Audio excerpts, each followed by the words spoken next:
My historiography project is on the historiography of Native American political and cultural systems.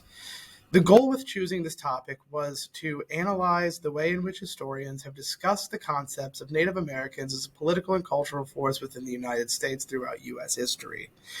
The reason I chose this project is oftentimes popular culture draws upon antiquated stereotypes of Native Americans as political entities in a way that minimizes the impact of colonialism and expansionism of white settlers and what that had on the populations of the Native Americans. By removing the political aspect of Native Americans from early histories, historians are able to minimize the guilt of white settlers for their actions on the Native populations and their attempt to force these individuals into a European political system. Whenever looking at the historiography of this topic, I was able to kind of divide it into three different eras. The first era being that of the warrior stereotype within the political system of Native American history. After that, we see a call to revision where this antiquated warrior stereotype is starting to be reevaluated. But even within this call to revision, there's still some errors that needed to be addressed, which leads to the third era of legitimizing the existence of native populations. Within this first era of the historiography of Native Americans, running from the 1900s to the 1960s, one of the more key aspects that I was able to identify was found within a reading of The War Complex of the Plains Indians by Marion Smith in 1938. This entire piece works on focusing the Native American political system into one that is based off of violence. Key aspects of this reading include usage of words like savagery and a focus on the idea of scalping as a system of bounty.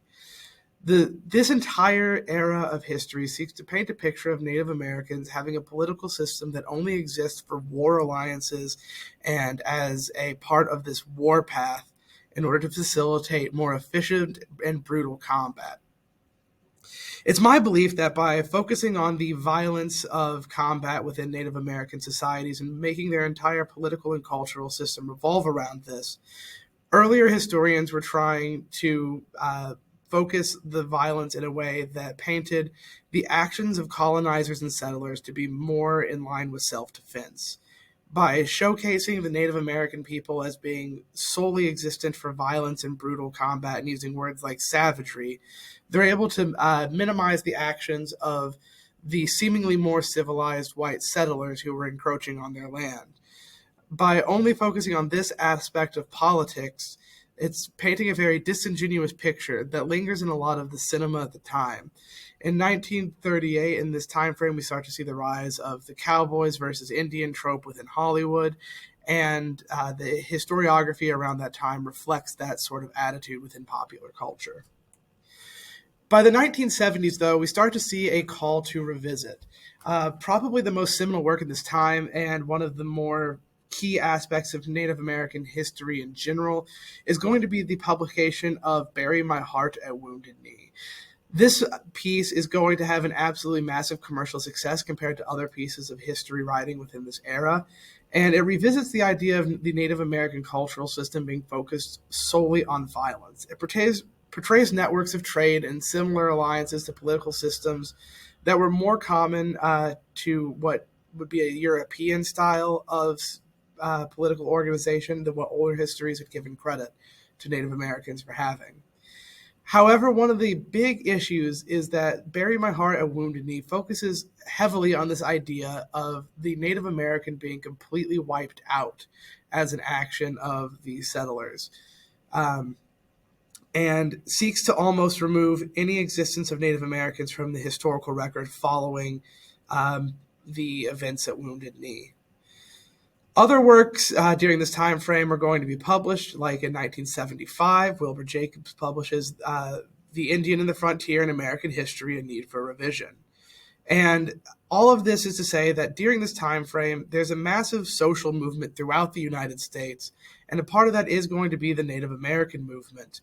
And histories written during this time are riding that wave and showcasing Native Americans as existing as political and cultural entities outside of just the warpath as viewed in that first era.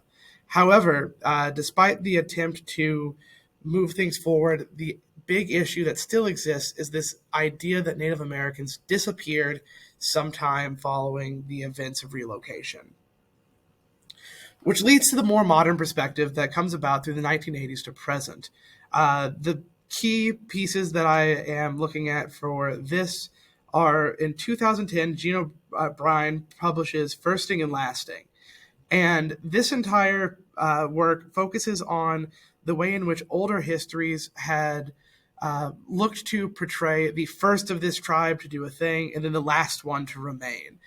At one point in American history, the newspapers were filled with accounts of the last surviving member of this tribe or the last surviving member of this. And O'Brien fundamentally says that the reason there's a fascination with this is that if we erase modern Native Americans from existing, it keeps them being pictured in the way that we see them in Hollywood. And the key aspect of this, according to O'Brien, is the idea that Native Americans can never be modern in the public eye. And O'Brien seeks to revisit this by focusing on the idea that Native Americans did not cease to exist after the relocation efforts and violence that was done against them. They adapted and overcame like any people group would. And in such, their political systems also adapted and became more similar to what we associate with a political system based off of European standards. This idea is carried forward of the 2019 publication, The Heartbeat of Wounded Knee, which seeks to, similar to O'Brien, carry forward the narrative that Native Americans existed after the events of Wounded Knee. It's sort of a rebuttal to the idea that the Bury My Heart at Wounded Knee had, that Native Americans ceased to exist, and instead their political systems became more and more modern and had not disappeared. The goal of the current movement is to legitimize the existence of Native American people and reclaim their agency as a politically capable group, and to showcase that the antiquated way of viewing the idea of a Native American as something inherently unmodern is incorrect,